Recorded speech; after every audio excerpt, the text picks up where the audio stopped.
से दिन अल्लू अर्जुन जानी हल बाहर दला चकटारे जाइछि जनक जीवन।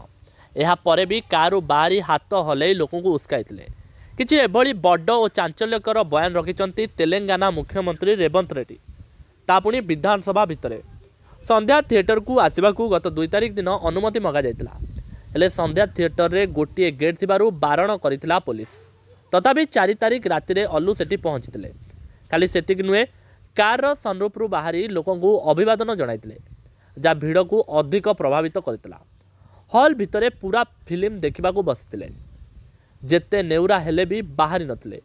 एपरिकी हॉल रु पुलिस तांकू जोर जबरदस्त बाहरिबाकू कहिबा सह गिरफ्तारी भय देखाइबा परे से सेठारु जाइतिले बोली कहिसंती मुख्यमंत्री। सेपटे मुख्यमंत्री लगाइतिबा सबु अभियोग को खंडन करिसंती अल्लू।